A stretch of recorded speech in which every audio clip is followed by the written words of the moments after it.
Greetings, champion. My name is Netherkoekje. You clicked on this video because you are looking for the undisputed best strategy for PokeRogue Endless Mode. This video is basically an extension of my initial Endless Mode guide. If you're watching this, I assume you understand all the concepts from that video. And if not, you have to do the homework and watch my first Endless Guide video before you enhance your knowledge with this one. The link to the first Endless Guide video can be found in the description of this video. The footage you're looking at currently shows off the final stage of this strategy, where you can safely run away from any battle that is not a boss, starting around wave 1000. Endless Mode is by far the most efficient game mode in PokeRogue to farm Pokemon Candy, IVs, shinies, egg vouchers, Pokedex completion, shiny dex completion, hidden abilities, and even alternate forms. In this guide video you will learn how to set up and use the Conversion Shedinja build, which is the king of Endless Mode. I will teach you about all the extra things you can look out for to almost secure that any endless run you start manages to go all the way to the end of wave 5850 at record pace. Note that I said almost, as there are a couple extremely unlikely double paradox encounters that can still end your run no matter what you do. A rough estimate of the odds of this occurring would be like 1 in 1000, so very unlikely to happen. Would you believe it if I told you not a single candy jar is involved? To achieve this, there are several components you have to bring on your endless starting party, but before we dive into all the details, it's time to show off the build.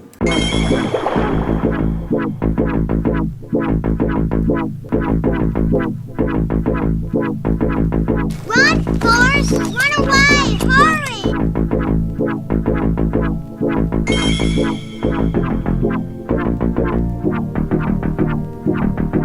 Here we go! Hey, that's against the law. You're coming with me. Can't touch me.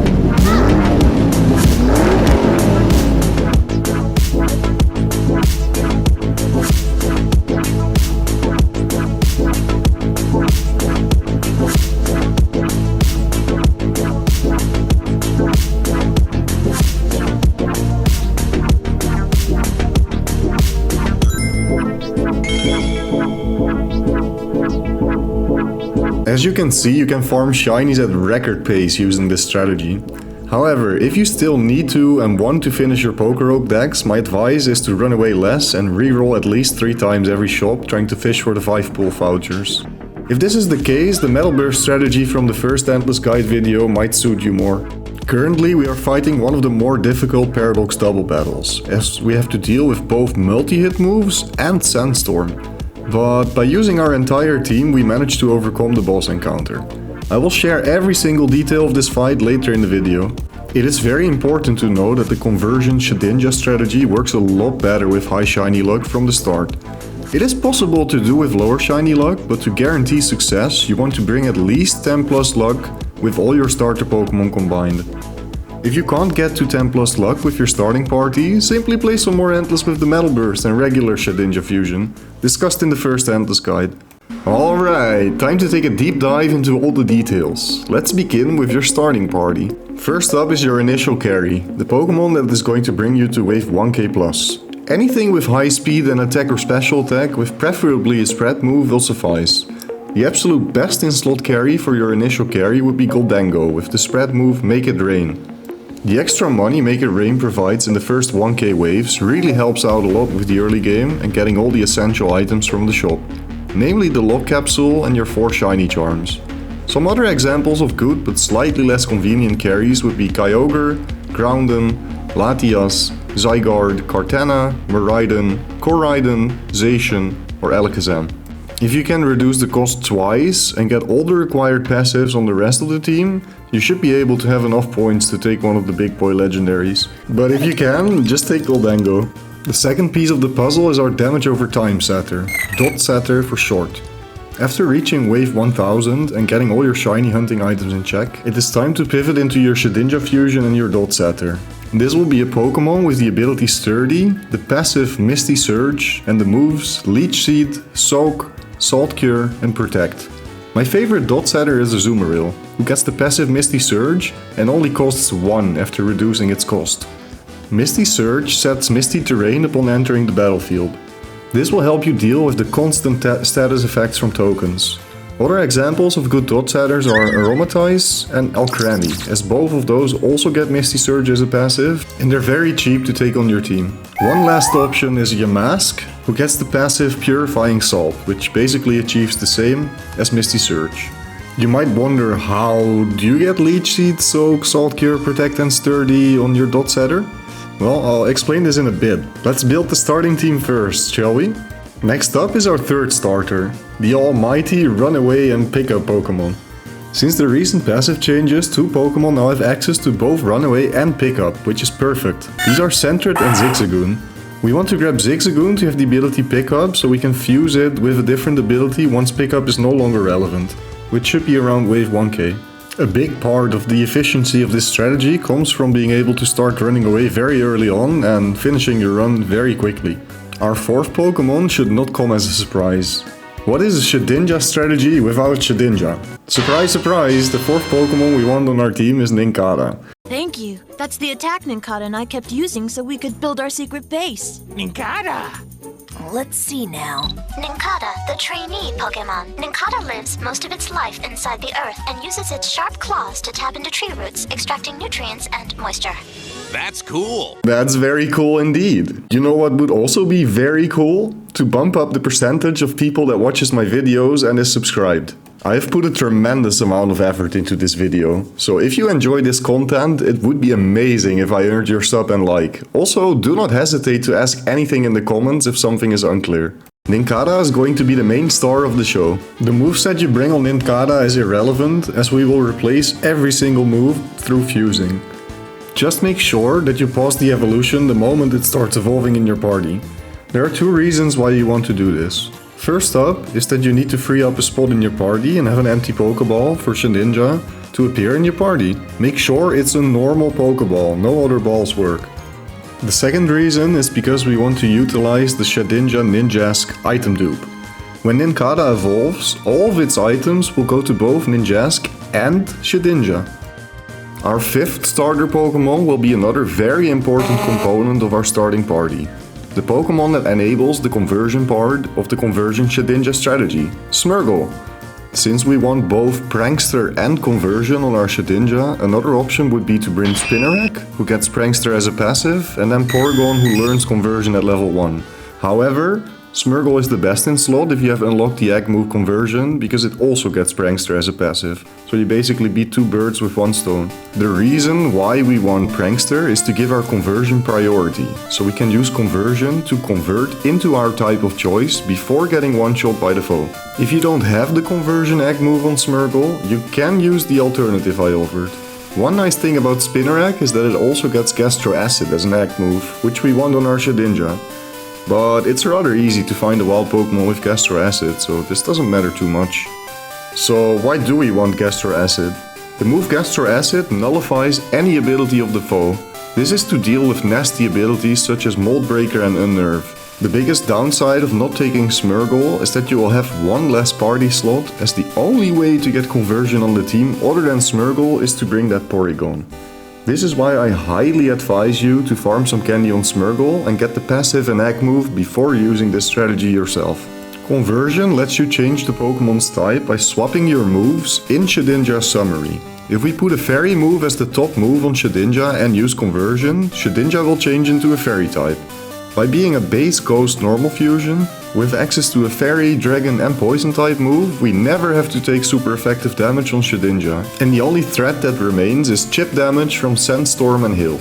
We deal with status effects by using Misty Terrain on our dot setter, Gastro Acid for nasty abilities, and by being able to change Shedinja's type at all times, we are near invincible. To deal with weather chip damage, we eventually want to catch a Drizzle or Drought Pokemon to set our own weather. So far, we filled up 5 slots of our starting party, which are an initial carry, a Dot Setter, a Runaway pickup Pokemon, Shedinja and Smeargle. The final 6 slot will be filled with any of the 4 Tapu Pokemon, so we have access to the move Nature's Madness. Nature's Madness is arguably the strongest Pokemon move for PokeRogue Endless Mode. It works similar to Super Fang and Ruination.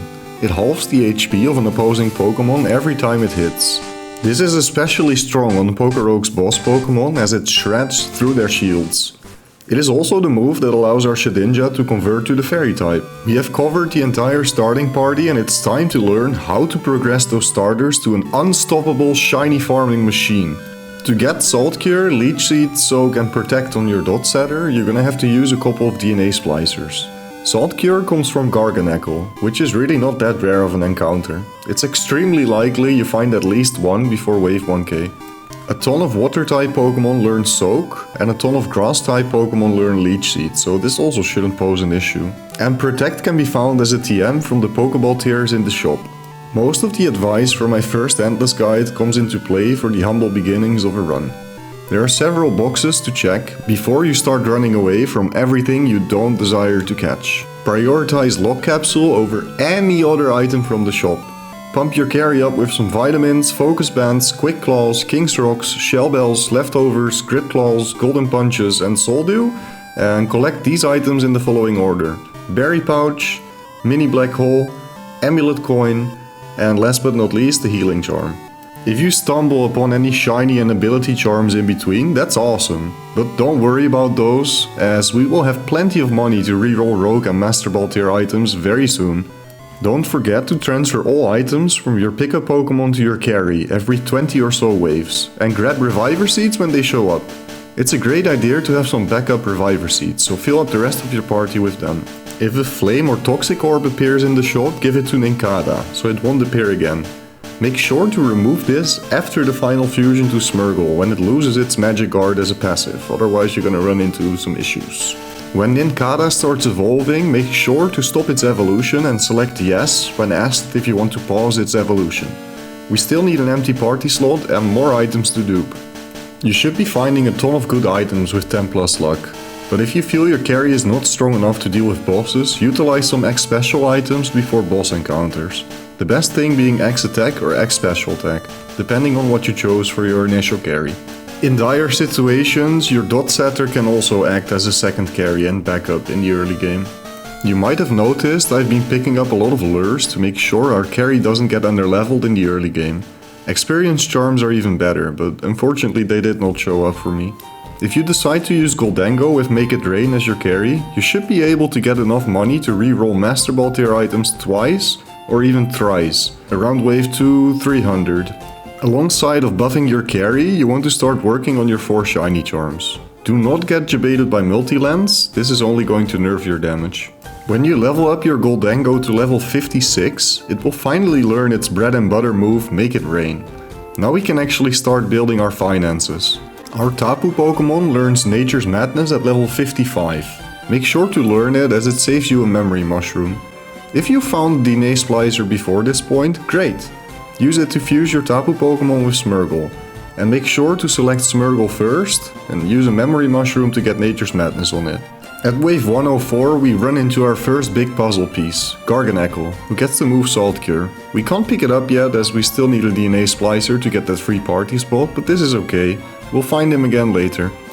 If you find any PP up or PP max from the shop, put it on Make It Rain for convenience. If the shop is being mean to you and you're still looking for your first DNA Splicer and Lock Capsule like I am in this run, you can start doing a single reroll every shop around wave 150. If no good item shows up after the reroll, simply pick a nugget or a lure. This is already the 5th rogue voucher that we find in the shop, which is nice, but we want that Lock Capsule. At wave 179 we finally find our first Master Ball tier item. We cruise all the way to wave 250 and we still haven't found a DNA Splicer nor Lock Capsule. And this is with 11 shiny luck. This is definitely on the very unlucky side of things, but it's okay. Keep in mind that we have also been re-rolling ones every shop since wave 150.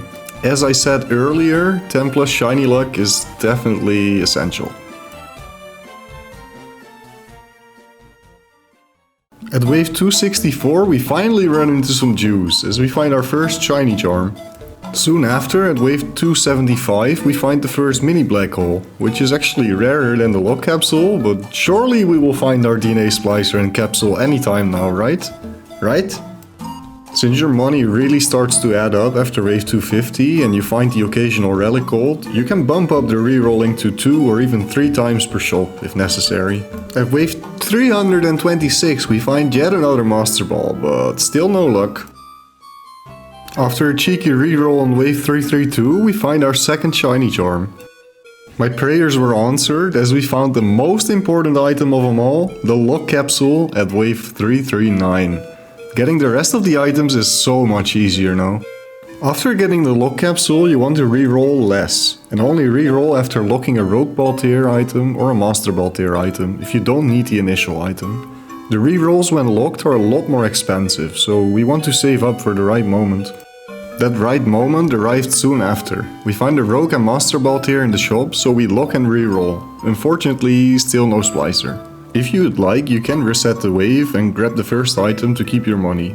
Just 2 waves later, we find our third shiny charm. I decide to take this instead of reroll for DNA splicer. At wave 355, we run into our first wild shiny encounter, a shiny Hippodon. This is actually shiny completion for me, and at 70.6% shiny starter completion, that is very lucky. The blue plus next to the shiny logo indicates that it's a new shiny. The shop of wave 386 greets us with a multi-lens. We should be able to lock and reroll twice here. Surely we are getting a DNA splicer, right? Okay, I have never dodged all DNA splicers like this. Is my account bugged or something? At wave 424 we get a dupe epic shiny Gengar. That's fun in games and all, but we still can't even take it on the team because we need our darn first DNA splicer. Wave 463 gives us yet another very important item, our first of 3 berry pouches. Just a couple waves later there's yet another opportunity for a splicer, but we get our 4th shiny charm instead. This is the earliest I've ever completed my 4 shiny charms. Lo and behold, we have finally been blessed with our first DNA splicer. Time to fuse Smeargle and Tapu, transfer over Nature's Madness, and finally continue with the rest of the setup. Now that we have an open spot in our party, we can unpause our Nincada evolution. Before you do so, make sure to transfer all the good items from your initial carry and perhaps other Pokemon to Nincada, to dupe the items after evolving to both Ninjask and Shedinja. Make absolutely sure that you have at least one normal Pokeball available. As I was trying to do this, I ran into Epic Shiny Excadrill, who changed the plan. Since we no longer really need pickup, I'm going to find another DNA splicer and splice the Epic Excadrill to my Linoon to get to the maximum shiny luck of 14. We pick up a Protect TM in this shop, and that's one less move we need on our dot setter. We get our first back-to-back shiny of the run, and the wave after we find our first ability charm. We want 4 of these soon to fish for Drizzle or Drought Pokemon, which are both hidden abilities. The shop of wave 495 gave us our second DNA splicer. So we splice our epic Excadrill to our Linoon and go first with Linoon, so it keeps its Runaway passive. I transfer all my items back to Nincada once more, unpause its evolution and let the magic happen. As you can see, all of our items are now on both Shedinja and on Ninjask. After duping, transfer all of your items from both Pokemon back to your carry. If your Nincada is shiny, you can fuse the Ninjask to Smeargle to temporarily up your shiny luck further, until you need to unsplice it to splice it with the Shedinja. Oh, and get rid of that pesky flame or toxic orb you've inevitably picked up at some point. After the item dupe, you should have near maxed items on your initial carry, and wave 500 Eternatus is another pushover thanks to our Focus Band procs.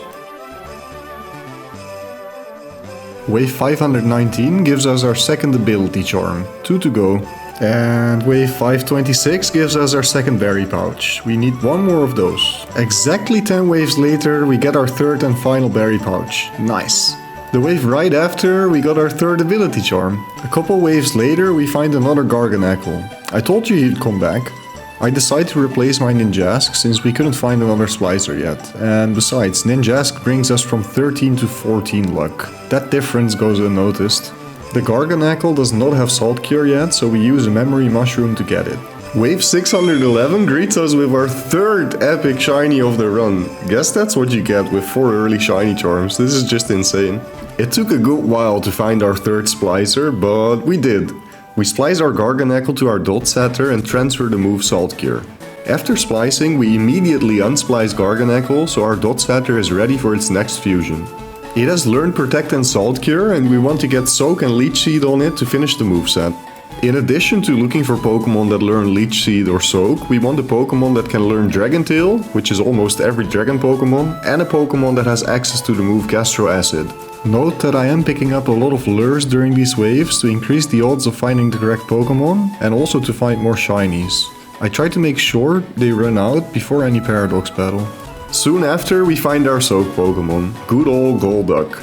We catch Golduck, see that he doesn't have Soak, pick a Memory Mushroom and teach it Soak. And now we need another Splicer. Oh boy. Wave 683 comes around and this shiny mouse hold appears. This is yet another shiny completion, awesome! The shop right after rewards us with our fourth and final ability charm. Just 4 waves later we find yet another shiny completion. Alright, this run is just incredibly lucky. We get compensated for our DNA splicer trouble. This completion puts me at exactly 71% shiny starters, very nice. The next DNA splicer didn't leave us waiting for long, there it is. We splice our Golduck to our dot setter and transfer Soak. We unsplice Golduck right after. It's good practice to unsplice immediately after if the fusion is not finished, as you cannot unsplice Pokemon in the shop. If you find healing charms in the shop after locking and rerolling on Rogue or Master Ball tier items, grab those as a last option. We don't need them for our build, but we want to remove them from the item pool by grabbing all 5. It's not even been 1k waves and we run into our second back-to-back shinies. What? Ironically, now that we don't have a Pokemon ready to splice, we run into DNA splicers left and right. We re-roll and grab our 5th and final healing charm. They are now removed from the item pool. Shiny Guzzlord says hello. We run into Archiludon who learns Dragon Tail. We use another Memory Mushroom to teach it Dragon Tail and then splice it with our Shedinja to transfer the move. We are getting closer and closer to finishing the build. There are 2 more moves we want, Leech Seed on our dot setter and Gastro Acid on Shedinja. Wave 750 Eternatus is another pushover. If your carry is actually struggling for some reason, you can always ask help from your dot setter. 4 waves later we find our Leech Seed Pokemon, Ludicolo. Ludicolo really didn't want to be captured, but eventually caves. He already has Leech Seed, perfect. Let's fish for another DNA Splicer. We get a DNA Splicer and transfer Leech Seed to our dot setter. 1 final fusion for it remains, because we want Sturdy on it. After that, our dot setter is fully complete. A few waves later we find a Victory Bell, who learns Gastro Acid. Memory Mushroom it on if necessary, and then fuse the Gastro Acid Pokemon to your Shedinja. After the move transfer, unsplice the Gastro Acid Pokemon, and Shedinja is now also ready for its final fusion with Smirgle. We find our Sturdy Pokemon as this Magnezone was born with it, and now all that remains is finding 2 pesky DNA splicers and a weather Pokemon. And then we can start shiny hunting at full speed. The DNA splicer shows up soon after and we finish our dot setter. Azuzone, welcome on the team. It has the ability Sturdy, the passive Misty Surge, and a moveset of Leech Seed, Salt Cure, Soak, and Protect. Just a little over 10 waves later we find our final DNA splicer. Make sure to start with Smirgle and go second with Shedinja. Transfer over Nature's Madness and Conversion from Smirgle and voila! Your Shedinja is complete. It keeps the ability Wonder Guard, gets Prankster as a passive, and has a final moveset of Conversion, Dragon Tail, Gastro Acid, and Nature's Madness. We managed to finish our build by wave 796, which is rather early. As I said at the beginning of the video, you should average around 1k waves to be all set up. However, we do still need a Drought or Drizzle Pokemon to deal with Hail and Sandstorm. And for the ultimate convenience, also a Pokemon with Damp, to deal with Pokemon we want to catch who decide to commit Sudoku on turn 1. Now that everything is fused, we can fill up our final 2 empty party slots with these Pokemon. We still need to farm up a nice stack of Master Balls and catch the 2 mons I just mentioned. Since our initial carry can still one-shot anything and everything with its spread move, we want to keep using it until we are all set. Keep grabbing lures to increase the odds of getting the damp and weather Pokemon. If you do get unlucky and you're still missing some moves after wave 1k, don't worry. You'll just have to work a little bit longer before getting to the runaway part of this strategy. It does not matter whether you finish your Shedinja or your Dot Setter fusion first. Just catch Pokemon with the moves you need as they appear after splicing your Tapu. And prioritize DNA splicers whenever you have a Pokemon ready to be spliced. Links with lists of all Pokemon we want to catch for this build are in the video description. You want to check the items on your Dot Setter and Shedinja. Make sure they both have 5 focus bands and a reviver seed. Less important but also nice is 3 King's Rocks. On your Dot Setter you also want 4 Shell Bells and 4 leftovers. Take note of what you're missing and grab these items accordingly. When switching out of your initial carry after farming all the Master Balls, the Weather Pokemon and the Damp Pokemon, you can transfer your items to fill up your Dot Setter and your Shedinja. Wave 841 offers our first potential Drought Pokemon, Ninetales. We catch it and see it does not have its hidden ability, which is a 1 in 8 chance with 4 ability charms. 2 more items that are important on your Dot Setter and Shedinja are the Mini Black Hole and the Max Grip Claws. In combination with 3 berry pouches, they'll make sure you always have berries. Also, make sure to remove the Flame or Toxic Orb from your Shedinja. Since Hail and Sandstorm are not exactly run killers at this point, as our carry can easily hold up, instead of clearing waves, you can also decide to start running away while looking for the Weather and Damp Pokemon. The Master Ball farming is a lot easier in later waves anyways, where money is out of control. On wave 872 we find a double Politoad encounter. Surely one of these has Drizzle. I decide to catch the right one first and bingo! We have our Weather Pokemon. You might notice the rare shiny Bibarel. I caught that a couple waves before. We can splice the Weather Pokemon with Bibarel. Remember, the ability always comes from the Pokemon that goes second in the fusion. We did not find the DNA Splicer in the previous 4 waves, and as per usual the game has a different plan. We'd run into this Golduck who can have Damp as its ability, and it does have Damp, so we replace Bibarel. Since we're now all set up, we decide to fuse the Drizzle Pokemon to our initial carry instead. This will reduce its base stats, IVs and overall strength, but that's okay. His purpose is now to set Rain. Nothing more, nothing less. Actually, that's not entirely true, as it's very possible it still manages to one-shot everything up until wave 1500 2k-ish. So you can use it to one-shot unskippable boss waves until it reaches its limit. We also want to fuse our Damp Pokemon with any shiny we find to get back to maximum shiny luck. I fused the shiny Mothim we just found with our Damp Pokemon, and this is the last fusion we will make this endless run. Alright, that covers everything regarding your starting party and how to evolve it to a point to fully set yourself up for the absolute best shiny hunting method in PokeRogue. I will now teach you everything there is to know about difficult Paradox encounters and the Eternatus fight. We are approaching wave 1k Eternatus Eternatus. And even though our initial carry can easily handle this, I will showcase how to deal with the later fights. Always remember to check your reviver seeds before the boss encounters. We have a seed on both Shedinja and our Dot Setter, so we're good to go. Is what I would have said if this was a Paradox encounter. However, since it's Eternatus Eternatus, who will steal one of our items every turn, we instead want to move our reviver seeds away, so it can't steal them. Unless Eternatus is fused, it can't hit our Shedinja in its base Ghost normal form, so the fight is very simple. Use Leech Seed and Salt Cure, switch to Shedinja and blast Nature's Madness until it's dead. When you're running away, you want your battle mode to be on set to go faster. You want to change this back to switch right before Eternatus or Paradox encounters. When you're about to kill the boss, you can switch back to set. You can do this at any point, but you might need to reset if you forget it. After putting my battle mode back, I switch into the Dot Setter. Open with Leech Seed, so it heals back to full HP after surviving the Oko thanks to Sturdy. And then we use Salt Cure next and Soak after. If at any point the Dot Setter does not heal back to full after using a move, that's when Protect is used to heal back to full HP. After setting up the dots, we switch into our Shedinja and spam Nature's Madness until Eternatus falls to the floor. The next wave we check if Eternatus stole any important items. The most important item being our focus bands. Those are still in check.